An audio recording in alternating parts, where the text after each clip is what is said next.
Hello students, very warm welcome in the class of Atlas गुरु। और मैं प्रमोद शर्मा आप लोगों का स्वागत करता हूं। जैसा कि बच्चों आप लोग जानते हैं, geography one of the most popular as a optional subject. आप देखेंगे अभी हाल में जो रिजल्ट आया है उस रिजल्ट में काफी बड़ी संख्या में जो बच्चों ने सफलता पाई है वह भूगोल विषय से सफलता पाई है। मेरे स्टूडेंट्स, सुनील धनवंते जो 662 रैंक पर आया है, यानी कि 662 रैंक पर, वह भी भूगोल विषय से ही सफलता प्राप्त किया। तो सिंपल सी बात यह है कि बच्चों, भूगोल जैसा कि one of the most popular subject है, मैं बहुत ही ब्रीफ अपना इंट्रोडक्शन दे दूं। मैं दिल्ली में लगभग 15 सालों से टीचिंग फील्ड में लगा हुआ हूं और उसके साथ साथ मैंने 10 बुक्स भी लिखी हुई है। और not only in Delhi, different part of India मैं कंटिन्यूअस टीचिंग के लिए जाता रहता हूं। तो एक लंबे टीचिंग कैरियर के साथ today I am in front of you, और मैं उम्मीद करता हूं कि ये जो हमारा अगले 10-15 मिनट का समय है ये आपके लिए बहुत ही लाभदायक साबित होगा। इस दौरान मैं विशेष रूप से कुछ ऐसे टॉपिक प्रस्तुत करना चाहूंगा जिन्हें आप लोग जरूर कुछ समझने की कोशिश करिए, क्योंकि भूगोल विषय में ये टॉपिक प्रायः पूछा जाता है। बच्चों, जैसा कि मैंने पहले भी आप लोगों से कहा है कि जब भी ज्योग्राफी एज ए ऑप्शनल शुरू करने जाएं तो सबसे पहले प्रीवियस ईयर्स में क्या क्या प्रश्न आए हैं, सबसे पहले पिछले सालों में प्रीवियस ईयर्स में कौन कौन से क्वेश्चंस आए हैं, उन पर आपकी नजर होनी चाहिए। This is the most important way of study, specially in the field of geography as a optional, and not only geography as a optional, it can be apply everywhere। आप जीएस पढ़ रहे हो उसमें भी, आप जो भी टॉपिक पढ़ रहे हो, आपका इसके अलावा जो भी ऑप्शनल हो उसमें भी तैयारी के क्रम में ये काम आप लोग जरूर करिए कि अपने प्रीवियस ईयर्स के प्रश्न को जरूर देखा करिए। तो बच्चों, जैसा कि आप लोग जानते हैं, आज मैं एक टॉपिक शुरू कर रहा हूं और टॉपिक है तापमान का व्युत्क्रमण या इन्वर्जन ऑफ टेम्परेचर, या तापमान की विलोमता, है ना। जैसा कि आइए कुछ पेपर्स में देखते हैं कि कौन कौन से क्वेश्चंस यहां से आए हुए हैं, तो आपको बहुत सारे टॉपिक समझ में आएंगे कि क्या क्या मैं इस एंगल पर तैयारी करूं, है ना। बच्चों, यदि यूपीएससी की बात करें तो यूपीएससी में 95 में क्वेश्चन आया हुआ है, बहुत सीधा सा 20 नंबर का, तापमान का व्युत्क्रमण पर संक्षिप्त टिप्पणी लिखिए। तापमान का व्युत्क्रमण कोमा बंद पर संक्षिप्त टिप्पणी लिखिए। Right the short notes on inversion of temperature, 95 में। फिर उसके बाद एकदम लगभग 10 सालों बाद, देखिए यही यूपीएससी की बड़ी खूबसूरती है, बच्चों में एक बड़ा ही ज्यादा ये प्रॉब्लम है, हैवोक है कि भाई यूपीएससी क्वेश्चन रिपीट नहीं करती। कभी देखिए तो सही, एक तबीयत से पत्थर उछाल के देखो तो यारो आसमान में भी छेद हो सकता है। यानी कि यूपीएससी के पेपर को, प्रीवियस ईयर्स के पेपर को उठा के देखो कितना रिपीट हो रहा है। 10 ईयर्स बाद सीधे सीधे क्वेश्चन आया हुआ, ताप व्युत्क्रमण पर संक्षिप्त टिप्पणी लिखिए। Right A short note on inversion of temperature in 2010। पहले 20 नंबर का आया था, अब 15 नंबर का आया, ठीक। फिर ये तो हुआ आपका यूपीएससी में आया हुआ है, इसका मतलब 2021 में, 2020 में आप लोग प्रीलिम्स देके मेंस देने जाएंगे तो हो सकता है इस प्रश्न से मुलाकात हो जाए, मुखभेड़ हो जाए। इसी के साथ आप यूपी पीसीएस में यदि आप देखेंगे तो यूपी पीसीएस में भी यहां पर प्रश्न पूछा गया है, थोड़ा सा देख लीजिए, हो सकता है मुलाकात यहां पे भी हो जाए। यहां पर यूपी पीसीएस में यहां पे क्वेश्चंस नहीं है आया हुआ, इस पे क्वेश्चन यूपी पीसीएस हाँ आया हुआ है। Yes yes yes yes yes yes, देखिए ये 2004 में आया हुआ है, तापमान विलोमता पर व्याख्यात्मक टिप्पणी लिखिए। Write an explanatory note on inversion of temperature, ठीक है, 2004 में यूपी पीसीएस में आया हुआ है।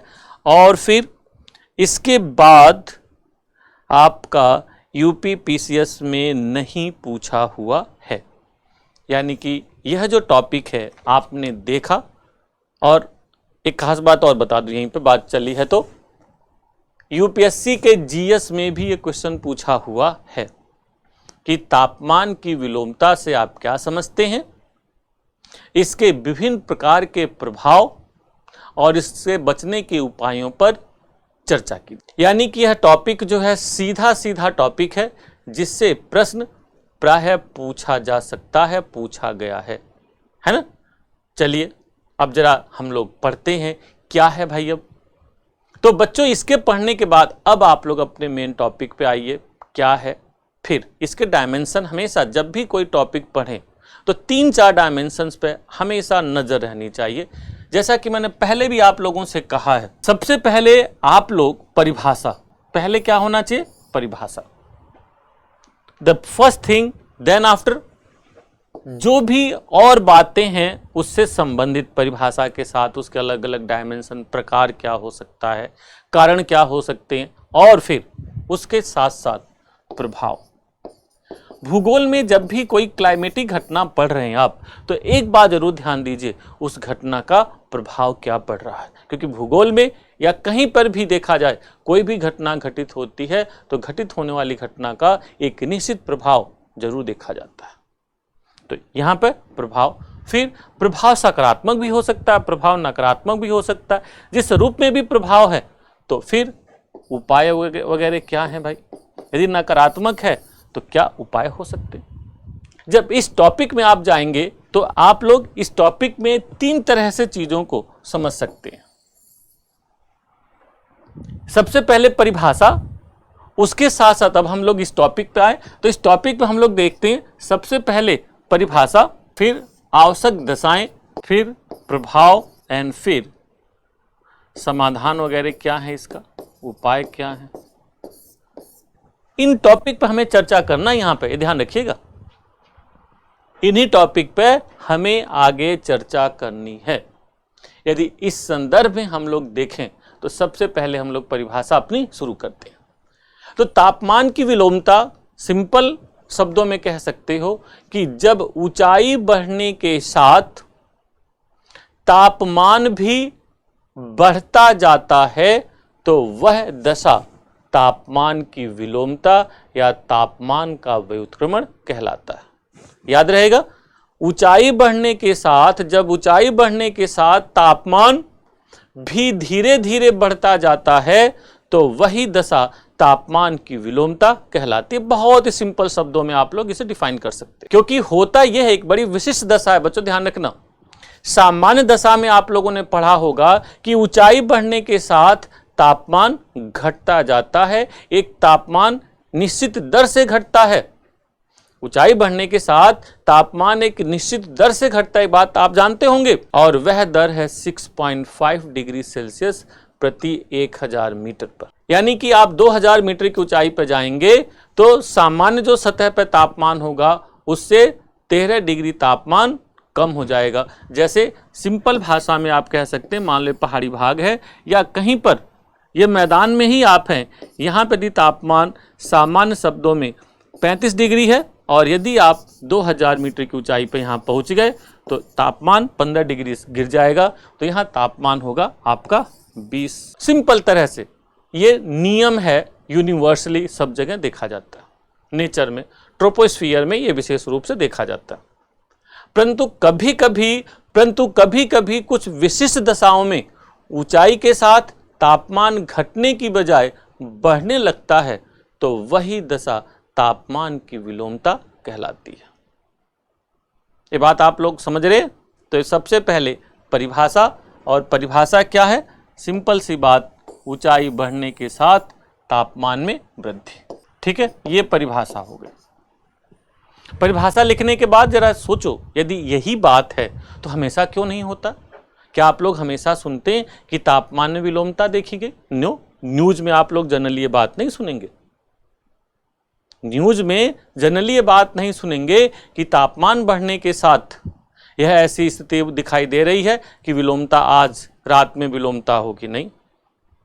यानी कि तापमान की विलोमता कुछ निश्चित दशाओं में ही देखी जाती है। वो निश्चित दशाएं क्या हैं भाई? यानी कि इनके लिए कुछ आवश्यक दशाएं हैं। इसके लिए कुछ आवश्यक दशाएं हैं। यदि कुछ आवश्यक दशाओं की बात करोगे तो बहुत ही सिंपल कुछ आवश्यक दशाएं हैं। जैसे नंबर 1 लंबी रातें, लंबी रातें। दूसरी कह सकते हो शांत मौसम। तीसरी बात कह सकते हो आप लोग मेघ रहित रातें, मेघ रहित रातें। चौथा शुष्क वायु। एंड पांचवा आपकी हो गई विशेष रूप से कह सकते हैं आपका सतह पर बर्फ। समझ में आ गई बच्चों? ये बात समझ में आ गई आप लोगों को? तो ये आपके हुए इन्वर्जन ऑफ टेम्परेचर के कॉजेज यानी कि essential conditions require for the origin of inversion of temperature. The first is long night, the first is long night, long winter night, ये भी कह सकते हैं। Second calm weather condition, third cloudless night, and fourth dry air, और fifth is ice over surface। जहां पे भी कोई एरिया हो यदि आइस है तो फिर बात ही क्या, पूरी संभावना इन्वर्जन ऑफ टेम्परेचर वहां पे होगा ही होगा। तो ये सभी 5 दशाएं इसके लिए आवश्यक हैं। आप इन सभी को ध्यान रख सकते हैं। क्लियर? ये प्रीलिम्स में भी कई बार पूछा जाता है, ध्यान रखना। ये कई बार प्रीलिम्स में भी आ जाते हैं कि इनमें 4-5 कंडीशन दे दी जाएगी और पूछा जाएगा कौन सी कंडीशन सही नहीं है या उसके लिए कौन कौन सी आवश्यक है। जैसे इसमें उल्टा कर दिया गया कि मान लो मेघ युक्त रातें, मेघ रहित की बजाय मेघ युक्त रातें कर दी गई। अब आपको एलिमिनेट करना है कि कौन सी कंडीशन सही नहीं है। ठीक है, तो इस तरह से this topic is also very very important for prelims. तो 5 आवश्यक दशाएं मानी जाती हैं। जब ये 5 आवश्यक दशाएं होती हैं तो एक कंडीशन आपको दिखाई देती। थोड़ा सा इसको समझ लीजिए कैसे, यानी कि प्रोसेस क्या। बच्चों जैसा कि आप लोग जानते हैं कि पृथ्वी पर दिन के समय सूर्यातप आता है और रात में पार्थिव विकिरण जाता है। It means during day time earth surface receive terrestrial radiation insolation and in night time it radiate. तो यह क्रिया निरंतर चलती रहती, निरंतर चलती रहती। ये भी आप लोग जानते हैं ये जो इंसोलेशन है it depend on duration of day and night. ये जो सूर्यातप हमें मिलता है यह इस बात पर भी निर्भर करता है कि दिन कितना लंबा है। बिल्कुल सही बात है। यदि दिन लंबा है तो दिन में अधिक से अधिक सूर्यातप प्राप्त होगा। जरा सोचिए 14 घंटे का दिन हो, मात्र 10 घंटे की रात हो, इसका मतलब है कि ज्यादा यूनिट उष्मा प्राप्त होगी सतह को। और मान लो 12 घंटे का दिन 12 घंटे की रात हो तो ऐसे में फिर क्या होगा, सतह को बराबर उष्मा प्राप्त होगी। मान लो 100 यूनिट आई, 100 यूनिट चली गई। बट डे यदि लंबा है तो ऐसे में ड्यूरिंग डे टाइम ज्यादा उष्मा आएगी और नाइट छोटी है तो उष्मा तुलनात्मक रूप से कम जाएगी। अब जरा देखो लंबी रात, लंबी रात कब होती है? विंटर नाइट, यानी कि दिन छोटा है। दिन छोटा है इसका मतलब ये है कि दिन में इंसोलेशन हमें कम मिला और रात में पार्थिव विकिरण यानी टेरेस्ट्रियल रेडिएशन ज्यादा हुआ। एंड दैट रिजल्टेंट क्या होगा आप सोचिए, ड्यूरिंग डे टाइम जब हमें उष्मा कम मिली और रात में ज्यादा छोड़ दी गई उष्मा, तो उसका सिंपल रिजल्ट ये होगा कि ये जो उष्मा छोड़ी गई यह ऊपर की ओर जाएगी, ऊपर के एनवायरनमेंट को गर्म करेगी, तो यहाँ तापमान ज्यादा होगा। और सतह जो उष्मा ज्यादा छोड़ दी नीचे, यहाँ तापमान कम हो जाएगा।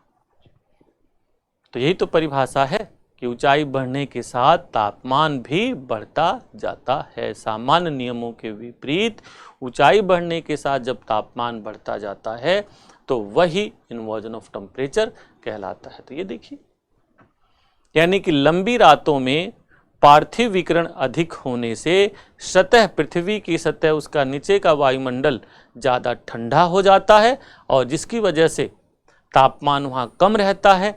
परंतु यह जो उष्मा छोड़ी गई है ऊपरी भाग में जब जाती है वायुमंडल के, तो वहाँ पर तुलनात्मक रूप से तापमान अधिक होता है, जिसकी वजह से इन्वर्जन ऑफ टेम्परेचर की कंडीशन बनती है। तो फर्स्ट थिंग। सेकंड, शांत मौसम, एकदम शांत मौसम का मतलब जानते हो बच्चों आप लोग?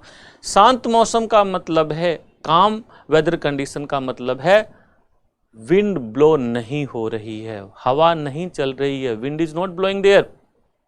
क्योंकि विंड जब ब्लो करती है तभी आप देखोगे कहीं ना कहीं हलचल होती है, पत्तियां हिलती हैं, आपकी डालियां आपस में टकराती हैं। जैसे देखो कभी हवा चलती है और बांस की पत्ती, बांस कहीं पे उसकी बसवारी हो, वहां पे जाके खड़े हो जाइए, देखो खड़खड़ाहट होगी, अजीब अजीब से डर लगेंगे। पीपल के पेड़ के पास आप खड़े हो जाइए, सरसराहट होगी। तो सिंपल यहां कहने का मतलब ये है कि भाई यदि वेदर कंडीशन हमारी शांत है तो ऐसे में आप देखो कंटिन्यूअसली नॉन स्टॉप ऊष्मा ऊपर जा रही है। यदि हवा चलेगी तो एक घटना घट सकती है भाई। क्या? मान लो कहीं और बादल हो, कहीं और ऊष्मा हो, हवा चलेगी यहां पे ला देगी, मिक्स कर देगी, यहां की कहीं और भेज देगी, दूसरी जगह से कहीं और ला देगी। रिजल्ट क्या होगा? यह क्रिया बाधित हो जाएगी। तो बहुत एसेंशियल कंडीशन है दूसरी, वो है शांत मौसम। एंड थर्ड, क्लाउडलेस नाइट, यानी कि बादल रहित रातें, ये भी जरूरी है भाई। जैसा कि आप लोग जानते हो, बादल होने से, मान लीजिए बादल है कहीं पे, तो बादल दिन के समय सूर्य से आने वाली ऊष्मा को रोकते हैं, तो रात में जो पार्थिव विकिरण हो रहा होता है उसको भी रोकते हैं। ये भी बड़ी खास बात है। कुचालक होते हैं ना बीच में, ये एक इंसुलेटर का काम करते हैं बीच में, तो ऊष्मा को ऊपर नहीं जाने देंगे। तो यदि नाइट में मान लो क्लाउड्स बने हुए हैं और ऊपर की दोनों कंडीशन प्रिवेल है पर क्लाउड बने हुए हैं, तो ऊष्मा ऊपर जा ही नहीं पाएगी, तो फिर एक क्रिया बाधित हो जाएगी। परंतु एकदम क्लियर स्काई है ना, तो निर्विघ्न रूप से ये देखो ऊष्मा फिर जाती रहेगी, जाती रहेगी, जाती रहेगी, कोई प्रॉब्लम नहीं। इस तरह से तीसरी कंडीशन एंड शुष्क वायु, जैसा कि बच्चों आप लोग जानते हो कि वातावरण में जो व्याप्त मॉइस्चर होता है, जो नमी होती है, वह ग्रीन हाउस इफेक्ट का कभी काम करती है। जब वातावरण शुष्क होता है तो वैसे में जो भी पार्थिव विकिरण होता है, टेरेस्ट्रियल रेडिएशन होता है, तो ड्राई एयर उसे एब्जॉर्ब नहीं कर पाती है एंड ड्यू टू दैट वातावरण में टेम्परेचर नहीं बन पाता, ऊष्मा रिटेन नहीं कर पाती है। ठीक है, ऊष्मा रिटेन करेगी नहीं तो फिर वातावरण बहुत ठंडा होगा, नीचे वाला वातावरण बहुत ठंडा हो जाएगा, ऊपर वाला गर्म हो जाएगा। क्योंकि जलवाष्प वगैरह वाटर वेपर्स वायुमंडल के निचले भागों में ही तो मिलते हैं। अब यहाँ पे है नहीं, बहुत कम है, तो बहुत कम ऊष्मा को पकड़ पा रहे हैं, ग्रीन हाउस इफेक्ट कम हो रहा है। तो ऐसे में कह सकते हो सिंपल कि शुष्क वायु होना जरूरी है। जरा कल्पना करिए कभी ऐसा हो कि बहुत ठंड पड़ रही हो और बारिश हो जाए, तो आप देखेंगे कभी बहुत ठंड पड़ती है और बारिश हो जाने के बाद गलन कम हो जाती है। शुष्क वायु से ज़्यादा गलन होती है। कई बार देखो लोग बोलते हैं, कई बार, अरे भाई एकदम ठंड इतनी तेज पड़ रही है ना, एकदम हड्डियों में घुस जा रही है, एकदम आत्मा को हिला दे रही। कई बार देखो कुछ लोग बोलते, खासकर बूढ़े लोग। तो ड्राई एयर जो होती है ज़्यादा पेनिट्रेटिव होती है, गलन ज़्यादा लाती है। परंतु जब एयर में वाटर वेपर्स होंगे तो हीट को एब्जॉर्ब करती रहेगी, ग्रीन हाउस इफेक्ट लाएगी। तो जब एयर में मॉइस्चर है ही नहीं तो फिर सारी ऊष्मा भाग जाए, कोई पकड़ नहीं पाएगी। एंड फिफ्थ इज सतह पर बर्फ। इमेजिन करिए एरिया में बर्फ भी गिरी हुई है। बर्फ जो होती है गुड रिफ्लेक्टेंट ऑफ हीट, यानी कि दिन में जो भी प्रकाश वगैरह आ रहा होगा वह वापस भगा दे रही होगी, एल्बिडो इफेक्ट बढ़ा देगी। रिजल्ट क्या होगा? वहां पर ऊष्मा कुछ मिलेगी नहीं और रात में पार्थिव विकिरण होता रहेगा। इन जब 5 कंडीशंस बन जाती हैं तब भी आप देखोगे ये कंडीशंस बनाती है। ठीक है, तो इससे फिर आप लोग ध्यान रखना, ये 5 कंडीशन बहुत जरूरी है। ठीक है, देन आफ्टर अब हम ये देखें इसका प्रभाव क्या होता है। भाई प्रभाव जानना बच्चों बहुत जरूरी, इंपैक्ट क्या है। जब इन्वर्जन ऑफ टेम्परेचर होता है तो एक बड़ी सिंपल वे में आप लोगों ने बात सुनी होगी, गांव देहात में कई बार बोली जाती है, अरे भाई वो ऐसा है ना, पाला पड़ गया है भाई, आज रात में तो पाला पड़ रहा, बहुत पाला। तो पाला एक सिंपल टर्म यूज होता है। ये सब तो है ही, खास बात देखी ये जाती है कि इस पाले से काफी नुकसान होता है। यानी कि जब भी ये 5 कंडीशन विंटर नाइट में बन जाएंगे, ध्यान रखना 5 में से 4 फर्स्ट 4 कंडीशन एसेंशियल हैं, इससे कम में नहीं होगा। यदि फर्स्ट 4 कंडीशन बन जाए और 5वीं भी बन जाए तो भयंकर पाले की स्थिति बनती है, और यह पाले की कंडीशन फसलों के लिए बहुत ही नुकसानदायक साबित होती है। रबी की फसल उस समय खासकर उत्तर भारत के गंगा के मैदानी भागों में, ऊंचे पर्वतीय भागों में लगाई गई होती हैं। कई जगहों पर बहुत ही नुकसान होता है, विशेष रूप से मटर, सरसों में मटर, चना, आलू, धनिया, सौंफ, इस टाइप की जितनी भी फसलें होती हैं उन फसलों को यह बहुत अधिक नुकसान पहुंचाता है। पता आप लोगों को, बहुत अधिक नुकसान। आलू वगैरह की फसल पे पाला पड़ जाए तो कुछ ही घंटों में एकदम खत्म।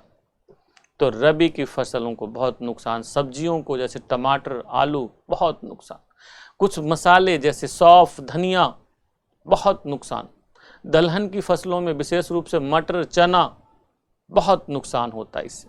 ठीक है, तो इस तरह से पहला रबी की फसलों को नुकसान काफी पहुंचता है। परंतु बच्चों एक बड़ी खास बात भी है, ये लाभदायक भी साबित होती है। यदि बहुत थोड़ा थोड़ा पाला पड़े तो जो गेहूं की फसल है उनके लिए और सरसों की फसल है उनके लिए काफी लाभदायक साबित होती है, और विशेष रूप से कॉफी के बागानों के लिए बहुत ही लाभदायक साबित होती है। पता आप लोगों को, ब्राजील में बढ़िया किस्म की कॉफी उगने का एक प्रमुख कारण है वहां पर टाइम टू टाइम पड़ने वाले पाले की दशाएं। परंतु वहीं बागान की फसल जैसे अंगूर की फसलें हैं, अंगूर की फसलों को बहुत नुकसान पहुंचाती। तो इस तरह से आप कह सकते हैं कि जब भी तापमान की विलोमता की दशा बनती है तो इससे रबी की फसलों को नुकसान होता है। किनको भाई? विशेष रूप से चना, मटर, चना, सब्जियों में आलू, टमाटर, मसालों में कह सकते हो धनिया, सौंफ, इन सब को काफी नुकसान पहुंचता है। परंतु आप यहीं पर साथ साथ में देखोगे थोड़ा थोड़ा पाले की स्थिति, थोड़ी पाले की दशा, पाले की दशा गेहूं की फसल के लिए लाभदायक। ठीक है, सेम सरसों की फसल के लिए फ्रूटफुल, बागानी फसलों में विशेष रूप से कॉफी की फसल के लिए highly fruitful, but just opposite of this जो ग्रेप्स की वो चार्ट्स हैं उनको बहुत नुकसान पहुंचता है। तो इस तरह से ये देखे जाते हैं कि इनसे काफी नुकसान भी होता है, ये आप लोग ध्यान रखिएगा। देन आफ्टर एक और खास बात भाई देखेंगे, जब आगे देखेंगे तो इस तरह से इसके प्रभाव हो गए। अब प्रभाव तो भाई नकारात्मक भी हैं, तो एक बात ध्यान रखना, कोई भी नकारात्मक प्रभाव हो तो एज ए ऑफिसर आपको उसका सलूशन भी देना होगा।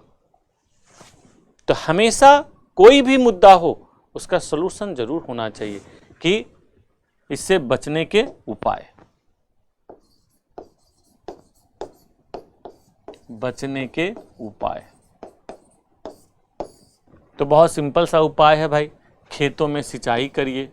यदि शाम को लग जा रहा है, वो पता चल जाता है, शाम को पता चल जाता है कि हाँ भाई ये कहानी आज हो सकता है। देखो बूढ़े लोग तुरंत पता लगा लेते गांव देहात में कि भाई आज हो सकता है पाला पड़ेगा। यदि ऐसा कहीं लगता है कि पाले पड़ने की संभावना है तो तुरंत खेत में पानी भर देना चाहिए, सिंचाई कर देना चाहिए, जिसकी वजह से इसका इफेक्ट कमज़ोर हो जाता, नहीं पड़ता है। The first thing. सेकंड, खेत के चारों ओर धुआं करना चाहिए, आग का प्रबंध करना चाहिए। यदि ये करते हैं तो बहुत अच्छा है, नो प्रॉब्लम, नाइस इफेक्ट। ठीक है, तो इस तरह से ये 2 इम्पैक्ट देखे जाते हैं। ये दो तरह के उपाय देखे जाते हैं। फ्रांस वगैरह में देखोगे कुछ इससे भी बड़े उपाय होते हैं भाई, क्योंकि उनके पास पैसा है तो उनके पास बड़े बड़े हेलीकॉप्टर्स हैं, हेलीकॉप्टर में पानी भरते हैं और पूरे एरिया में छिटक देते हैं। तो जो पानी छिटक देंगे तो वातावरण में मॉइस्चर आ जाएगा, पहली बात। सेकंड, उनके बड़े बड़े रोटेटर होते हैं, हेलीकॉप्टर्स के बहुत बड़े बड़े रोटेटर्स। पता चला कि कुछ देर बाग के ऊपर घुमा दिया तो हवा मिक्स हो जाती है, हवा में डिस्टरबेंस आ जाता है, मॉइस्चर भी आ गया, डिस्टरबेंस भी आ गया, तो तुरंत इनवर्स ऑफ टेम्परेचर रोक दिया जाता है, रुक जाता है। तो इस तरह से उनका अपना एक उपाय है, परंतु सामान्य लोगों के लिए यही उपाय है। तो इन सब पे आप जरूर चर्चा करिए एंड लास्ट में निष्कर्ष लिखिए। इस प्रकार से कहा जा सकता है कि वातावरण में घटित होने वाली तापमान की विलोमता एक महत्वपूर्ण घटना है जिसका प्रभाव व्यापक अर्थों में मानव पर और उसकी गतिविधियों पर देखा जाता है। इस तरह से इसको खत्म कर दीजिए, आपका आंसर कंप्लीट। समझ में आई बात? तो इस तरह से आप लोग सीखे क्या, मैं लास्ट में रिवाइज कर दूं। सबसे पहले भाई क्या है? डेफिनेशन। सबसे पहले आप कह सकते हैं क्या है डेफिनेशन, तापमान की विलोमता क्या है, इसको परिभाषित कीजिए, उसको समझाइए, फिर आवश्यक दशाएं लिखिए। इन आवश्यक दशाओं के बाद फिर प्रभाव क्या होता है उस पर जरूर चर्चा कीजिए कि प्रभाव में चना, मटर, आलू, इन सब फसलों को नुकसान पहुंचता है। और जो आवश्यक दशाएं हैं उन आवश्यक दशाओं में आप कह सकते हैं लंबी रातें, सर्दियों की लंबी रातें, शांत मौसम, मेघ रहित रातें, शुष्क वायु और सतह पर बर्फ। एंड लास्ट, आप ये सब समझने के बाद उपाय बताइए कि खेतों में सिंचाई करनी चाहिए, धुआं आदि का प्रबंध करना चाहिए, और यदि बहुत पैसे वाले हैं तो हेलीकॉप्टर वगैरह तो भाई व्यवस्था है ही। एंड लास्ट में फिर निष्कर्ष।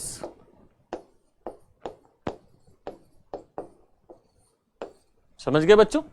तो इस तरह से इस टॉपिक को आप समाप्त कर सकते हैं। और तो यहीं पर मैं अपनी वाणी को विराम देना चाहता हूं और फिर मिलेंगे, फिर चर्चा करेंगे, कुछ और बातें करेंगे। Thank you, okay, bye.